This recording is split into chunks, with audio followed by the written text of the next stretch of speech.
Hello and welcome guys to my new channel Webtel, and today we will discuss about the movie Radhe Shyam. Movie की शुरुआत में ही हमें देखते हैं गुरुजी जिससे मिलने के लिए आए थे ढेर सारा साइंटिस्ट। उनमें से एक जो होता है वो बोलता है कि हम इतने बड़े साइंटिस्ट हैं और ज्योतिष विद्या पर हम भरोसा कर रहे हैं, आखिर हम किस दुनिया में जी रहे। फिर गुरुजी उसको अपने पास बुलाते हैं और उसका हाथ दिखाते हैं, तो फिर वो हाथ जैसे ही टच करते हैं तो उसको सब कुछ पता चल जाता है और बोलते हैं तुमको जवाबों से अधिक प्रश्न तुम्हें ज्यादा है। फिर वो उसको दिखाते हैं और सब कुछ समझाते हैं कि आखिर ज्योतिष विद्या क्या है, और वो उसको गलत साबित करते हैं। फिर जो उनमें से उसके पास एक बैठा होता है वो बोलता है कि गुरुजी तो इतने बड़े महान है, तो आपके बाद अगर कोई होगा तो वो कौन होगा। तो गुरुजी बताते हैं कि मेरे पास एक शिष्य है और वो ज्योतिष विद्या का आइंस्टाइन है, तो उसका नाम है द ग्रेट विक्रमादित्य। फिर हमें प्रभास दिखाई देते हैं जो कि विक्रमादित्य का कैरेक्टर प्ले कर रहे हैं। वो जाते हैं इंदिरा गांधी के पास और उनका हाथ देखने के लिए। फिर जब वो उनका हाथ देखते हैं तो उसे पता चलता है कि आप तो देश में एक इमरजेंसी जाहिर करने वाली है। इंदिरा गांधी बोलती है कि तुम्हें क्या कुछ पता भी है, तुम क्या बोल रहे हो। फिर जो विक्रमादित्य वो बोलते हैं कि मैं बिल्कुल सही कह रहा हूँ और मेरी भविष्यवाणी कभी गलत नहीं होती। फिर जो विक्रमादित्य होता है वो अपने टूर पर निकल जाता है और वहां पर वो एक लड़की के साथ जब कार में बैठा होता है तो वो लड़की बोलती है कि आई वांना मैरी यू, पर प्रभास बोलता है कि I don't have a love line in my palm, मतलब कि उसके हाथ में लव लाइन की रेख नहीं है, और फिर वो वहां से चला जाता है। फिर सीन आता है प्रेरणा पर जो कि कैरेक्टर रोल कर रही है पूजा हेगड़े। उसके बाद जब जो होती है तो वो वहाँ पर 3 लोग आते हैं और उसको पूजा हेगड़े को लाइन मारने लगे। फिर जो प्रेरणा होती है वो उसका नाम प्रेरणा है, प्रेरणा होती है वो अपने तरीके से उसको वहाँ पे हैंडल करती है। हमें दिखाई देती है विक्रमादित्य की माँ जो कि बोलती है कि जब इसकी शादी हो जाएगी तभी पता चल जाएगा, पर विक्रमादित्य बोलता है नो शादी। वहाँ पर उसका एक दोस्त भी होता है विक्रमादित्य का। फिर विक्रमादित्य जो ट्रेन में जा रहा था वहाँ पर प्रेरणा भी होती है, तो उस तरीके से जब प्रेरणा विक्रमादित्य को हैंडल करने जाती है तो आखिर विक्रमादित्य तो फिर वो उसी के अपने तरीके से ही उस लड़की को इम्प्रेस करने की कोशिश करता है। फिर वहां से वो दोनों ट्रेन बाहर निकलते हैं और फिर एक अलग अलग बस में जाते हैं और बस में भी वो दोनों एक दूसरे को प्रपोज करने की कोशिश कर रहे होते हैं। फिर वो दोनों की बस जो है वो अलग अलग दिशा में जाने लगे। फिर विक्रमादित्य के गुरुजी वहां पर उससे मिलने आते हैं, तो वो जब मिल रहे आते हैं तो वो बता रहे होते हैं कि वो जो किताब लिख रहे होते हैं गुरुजी,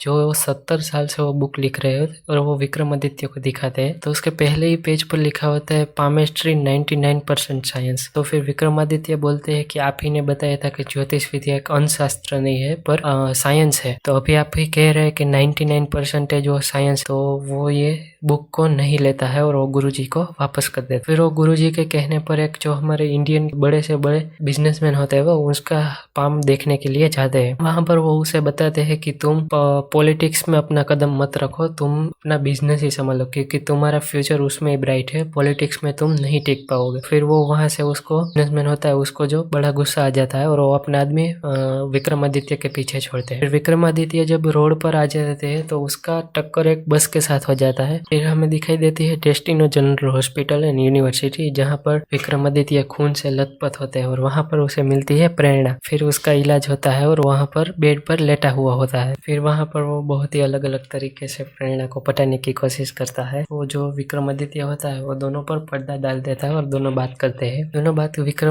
प्रेरणा पूछ रही होती है कि तुम क्या रोमियो हो, तो विक्रमादित्य बोलता है कि नहीं, मैं अपने प्यार के लिए जान नहीं दे सकता। विक्रमादित्य है वो बोलता है कि मैं कल 10 बजे तुम्हारा इंतजार करूंगा। फिर जब वो प्रेरणा ट्रेन से उतर रही होती है तो वो बाइक लेकर वहां पर खड़ा होता है और फिर सॉन्ग शुरू होता है। सॉन्ग खत्म हो जाने के बाद प्रेरणा और विक्रमादित्य दोनों प्रेरणा के घर पर जो विक्रमादित्य वो छोड़ने आता है, तभी वहां पर जो इंटरकॉम होता है उस पर बात रखकर दोनों बात करते हैं। फिर उसकी दीदी वहां पर आती है और बोलती है कि जो बातें करनी है वो कर लो पर इंटरकॉम से हाथ हटा लो। फिर विक्रमादित्य वहां से चला जाता है और प्रेरणा भी अपने घर में चली जाती है। फिर प्रेरणा और विक्रमादित्य दोनों ट्रेन में जा रहे होते हैं तो वहां पर एक लड़की और उसके पिताजी होते हैं। पिताजी बोलते हैं कि आप मेरी बेटी का जो हाथ है वो पढ़ लो। फिर विक्रमादित्य वो हाथ पढ़ता है और वो पढ़ने के बाद वो उसको बताता है कि तुम्हें स्पोर्ट्स में बहुत ही रुचि है पर तुम स्पोर्ट्स के अलावा पढ़ाई में ध्यान दो तो तुम ज्यादा बेहतर रहोगी। और वो लड़की बोलती है कि ऐसा कुछ नहीं होता है। जब विक्रमादित्य और प्रेरणा दोनों ट्रेन से उतर जाते हैं तभी विक्रमादित्य को पता चलता है कि जो मैंने वहां पर सभी के हाथ थे, जीवन की रेखा ही नहीं है, मतलब वो ट्रेन का एक्सीडेंट होने वाला है। वहां पर विक्रमादित्य बहुत ही ट्राई करता है उस ट्रेन को एक्सीडेंट ना होने की, पर पटरी के बदल जाने के लिए ट्रेन का एक्सीडेंट तो होता ही है। फिर न्यूज में जब आता है तब प्रेरणा को भी विश्वास होता है। वहां से प्रेरणा और विक्रमादित्य दोनों बोट पर जा रहे होते, तभी प्रेरणा बोलती है कि तुम मेरा हाथ देखो।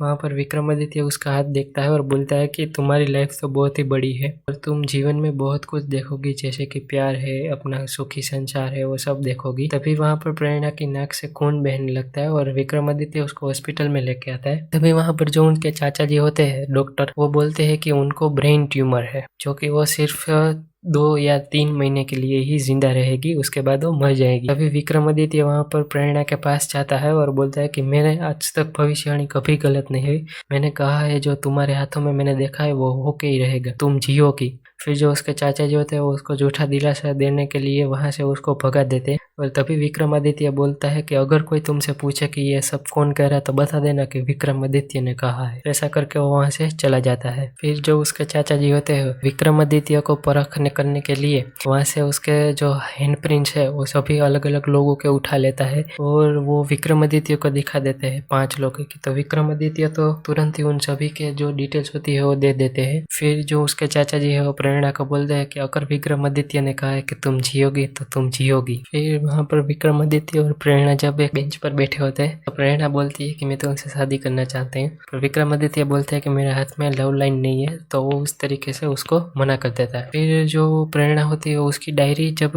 वो ठंडी लग रही होती है तो विक्रमादित्य ने अपना कोट उसको दिया था और जो वो डायरी होती है वो प्रेरणा को दी थी। तो प्रेरणा वो डायरी पढ़ती है और उसमें लिखा होता है कि मेरी भविष्यवाणी को 100% सही करने के लिए मैं प्रेरणा से प्यार नहीं कर सकता। फिर वहां पर विक्रमादित्य और गुरुजी की भी बात होती है। तो गुरुजी बोल रहे थे कि मैंने जब हाथ पढ़ता हूँ तो मैं 100% सही पढ़ता हूँ वो हाथ, पर उनमें से सिर्फ 99% लोग ही मेरी बात को सुनते हैं और 1% जो लोग होते हैं वो या तो सुनते ही नहीं है या तो वो अपनी किस्मत खुद लिखते हैं। पर विक्रमादित्य बोलता है कि मैं आज कभी भी ऐसे लड़के से या तो लोग से नहीं मिला। फिर जो विक्रमादित्य और प्रेरणा का एक आखिरी डांस हमें देखने को मिलता है खूबसूरत। फिर वहां से विक्रमादित्य चला जाता है। जब वो जा रहा होता है तो वहां पर उसे जो ट्रेन में जिसका लड़का हाथ देखा था वो लड़की उसको मिलती है और उसका एक हाथ कट गया होता। फिर वो लड़की बोलती है कि आप अभी मेरा हाथ पढ़ लीजिए, क्योंकि अब तो मैं अपनी किस्मत खुद ही लिख सकती हूँ कि मेरा तो हाथ ही नहीं है। फिर जो 1% लोग होते हैं उसमें विक्रमादित्य को वो लोग दिख गए।